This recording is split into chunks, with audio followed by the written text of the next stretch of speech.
ધારી તાલુકાના ચલાળામાં અયોધ્યામાં પ્રાણ પ્રતિષ્ઠા મહોત્સવ નિમિત્તે ભગવાન શ્રી રામલલ્લાની ભવ્ય શોભાયાત્રા સમગ્ર ચલાળા શહેર દ્વારા યોજવામાં આવી।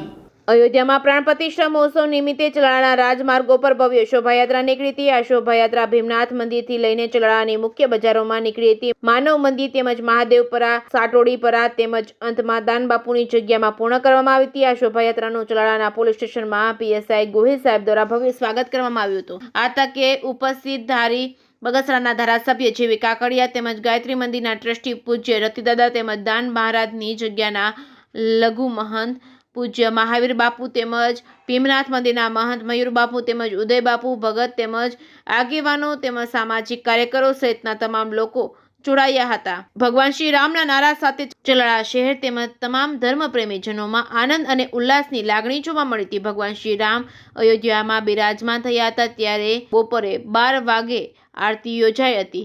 શહેરીજનોએ આરતીનો લાભ લીધો હતો। Reporting by Bipin Rathod, Chalala. આજરોજ જ્યારે ભગવાન શ્રી રામચંદ્રજી લાલા એમના નિજ મંદિરમાં બિરાજિત થયા શ્રી માનનીય મુખ્યમંત્રી વડાપ્રધાન શ્રી મોદી સાહેબના વરદ હસ્તે તો દેશ આખામાં ઉત્સાહ અનેરો છે। એ નિમિત્તે આજે ચલાલા મુકામે શોભાયાત્રા તથા મહાઆરતીનું આયોજન રાખેલ છે અને દરેક ગામના ભાઈઓ બહેનો સંતો મહંતો બધા હાજરી આપી અને ખૂબ ધન્યતા અનુભવેલી છે। જેવી કાકડિયા, ધારાસભ્ય ધારી બગસરા કાંબા। આજે 22 જાન્યુઆરી એટલે રામ જન્મભૂમિ જ્યાં અયોધ્યામાં જ્યાં રામ 500 વર્ષથી જ્યાં બહાર બિરાજતા હતા એ મંદિરનો આજે પ્રાણ પ્રતિષ્ઠા મહોત્સવ આખા ઓલ ભારતમાં ઉજવાઈ રહ્યો છે ત્યારે ખૂબ જ લોકો ધન્યતા અનુભવે છે અને મોદી સાહેબને ખૂબ લોકો તમામ સાધુ સંતો અને જે ઇન્ડિયાના પ્રજાજનો ખૂબ એને આશીર્વાદ આપે છે કે વર્ષોથી રામલલ્લા બહાર પધારતા હતા, આજે જેની મૂર્તિ પ્રતિષ્ઠા થઈ અને ખૂબ ધન્યતા લોકો અનુભવે છે।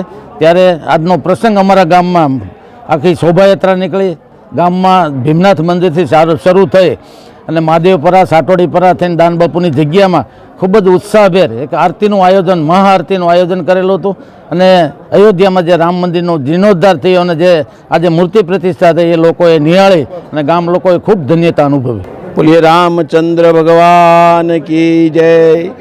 આજે ચલાલાની નગરની અંદર ભવ્ય શોભાયાત્રા ખુદ ભગવાનની સાક્ષી હોય એવી શોભાયાત્રાની અંદર યજ્ઞ થતો હોય, બધા ઋષિમુનિઓ હોય એવી સરસ મજાની શોભાયાત્રા। કદાચ દાનબાપુ પણ જ્યાં હશે ત્યાં આશીર્વાદ આપતા હશે કે અમારા ગામમાં આવી શોભાયાત્રા થઈ રહી છે, સરસ મજાનો સુંદર યજ્ઞ થઈ રહ્યો છે તો આપણો દેશ જગતગુરુ બને અને ભગવાન રામ જેવા બધાને વિચારો આવે। વાલિયા લૂંટારાએ ખાલી ઊંધો મંત્ર બોલ્યા હતા તો પણ મહાન ઋષિ બની ગયા।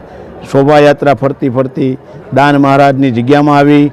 પૂજ્ય વલ્કુ બાપુ, ધારાસભ્ય શ્રી જેવીભાઈ, મહાવીર બાપુ, પીએસઆઈ સાહેબ, જંતીભાઈ, ભીમનાથના મંદિરના મહંત પ્રતાપ બાપુ, સમગ્ર ગામના કોઈ પણ ઘર બાકી નહીં હોય એવું ભવ્ય અહીંયા જગ્યામાં સરસ મજાનું સ્વાગત, સન્માન અને આરતી ભવ્ય કરી ભગવાન રામચંદ્રજી ભગવાનને પ્રાર્થના કરીએ આપણો દેશ જગતગુરુ બને અને વિશ્વ એની પાસેથી પ્રેરણા લે અને હતો જ આપણો દેશ સોનાની સીડિયા।